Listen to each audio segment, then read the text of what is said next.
Dinosaurs, इन्होंने पृथ्वी पर काफी लंबे समय तक राज किया। करीब 14 करोड़ सालों तक धरती पर इन विशाल छिपकलियों का राज था। लेकिन आगे क्या हुआ? आखिर वो ऐसी कौन सी घटना थी जिसने इनकी पूरी आबादी को खत्म कर दिया? इसे जानने के लिए हमें समय में पीछे जाना होगा। हेलो फ्रेंड्स, ये ऑरिजिन ऑफ लाइफ का सेकंड एपिसोड है। वीडियो को पूरा अंत तक देखिएगा। मैं हूं तुषार और आप फैक्ट्स एंड नॉलेज के साथ। और अगर आपने पहला एपिसोड नहीं देखा है तो नीचे डिस्क्रिप्शन में लिंक है, आप वहां से जाके देख सकते हैं। चलिए वीडियो को शुरू करते हैं बिना किसी देरी के। आज से करीब 6.5 करोड़ साल पहले धरती का मौसम काफी साफ और सुहाना था। यहाँ के वातावरण में चारों तरफ विभिन्न प्रकार के पेड़ पौधे और ये दैत्य डायनासोर्स थे। लेकिन यहाँ एक और प्रजाति भी थी, वो थी मैमल्स यानी स्तनधारी जीव। ये आज के चूहे जैसे दिखते थे।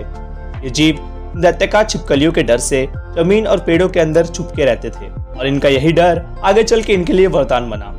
कुछ समय बाद एक 10 किलोमीटर के रेडियस वाला एक एस्ट्रॉयड करीब 70,000 किलोमीटर की रफ्तार से सीधे ही धरती के वायुमंडल में प्रवेश किया।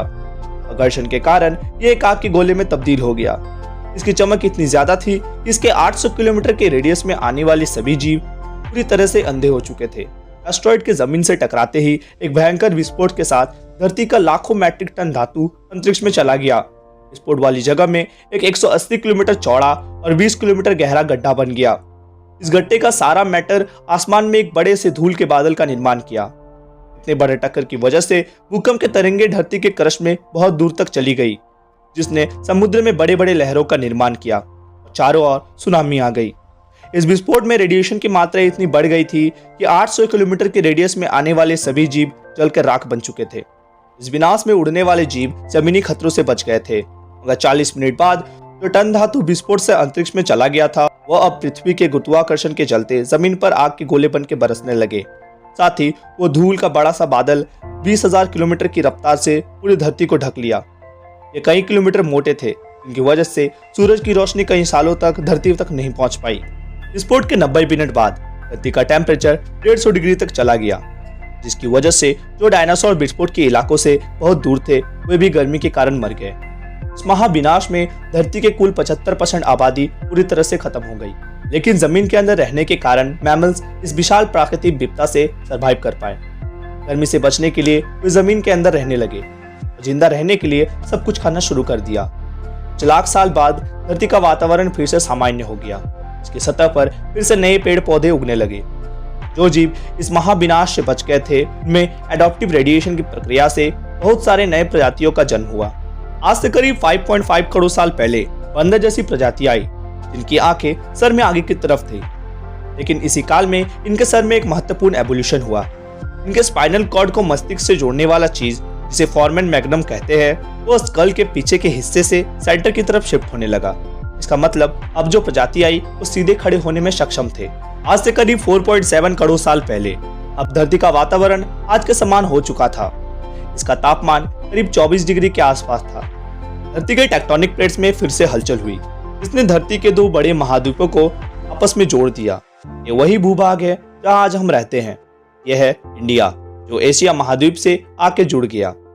इन दोनों महाद्वीपों के आपस में टकराने से हिमालय जैसी पर्वतमालाएं खड़ी हो गई। ये वही पर्वतमालाएं हैं जिसे हम जानते हैं दुनिया के सबसे बड़ी चोटी माउंट एवरेस्ट के नाम से। इससे गिरने वाला बर्फ आगे चल के बहुत सारी नदियों का निर्माण किया। आज से करीब 40 लाख साल पहले धरती के टेक्टोनिक प्लेट्स में फिर से एक बार हलचल हुई और अफ्रीका के पूर्वी इलाकों में एक नए पर्वत श्रृंखला का निर्माण हुआ, ईस्ट अफ्रीकन रिफ्ट वैली। इसके उभर जाने से यहाँ के जंगलों में आने वाला मानसून पूरी तरह से रुक गया, जिसकी वजह से यहाँ बारिश होना बंद हो गया। जंगलों में रहते थे द ग्रेट एप्स। ये है हमारे पूर्वज, जिन्हें कहा जाता था पेरोला। ये पेड़ों में रहते थे और वजनी होने के कारण ये एक डाल से दूसरे डाल पे नहीं जा सकते थे, इसीलिए ये पेड़ों पर चला करते थे। ये 2 पैरों पर चल सकते थे। 2 पैरों पर चलना जमीन पर नहीं बल्कि पेड़ों पर विकसित हुआ था।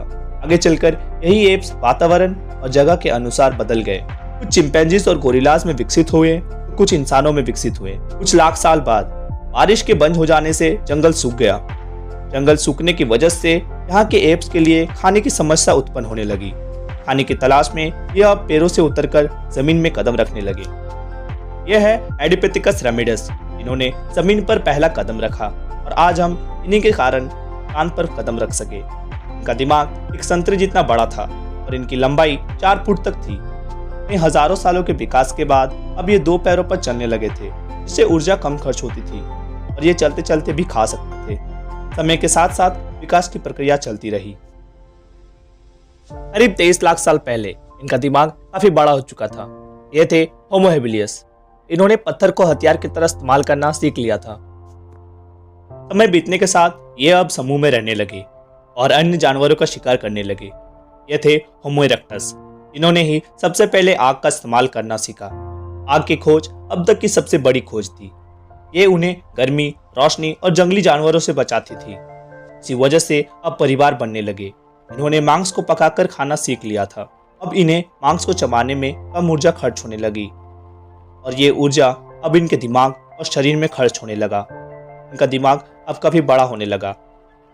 करीब 2 लाख साल पहले अब ये काफी विकसित हो चुके थे। इन्होंने अपने संदेश को दूसरे तक पहुंचाने के लिए अलग अलग आवाजें निकालने शुरू कर दिए, जिससे भाषा का आविष्कार हुआ और ये एक बड़ी उपलब्धि थी। यही वो आखिरी विकास कर्म था जिसके बाद हम बने, हम यानी होमो सेपियंस, जिनके पास हथियार थे, आग थी, भाषा थी, सबसे महत्वपूर्ण चीज दिमाग, जो कि सभी जानवरों के मुकाबले बहुत बड़ा था। ये एक महाद्वीप से दूसरे में जाने लगे। ये पूरी दुनिया में अपनी बस्तियां बसाने लगे।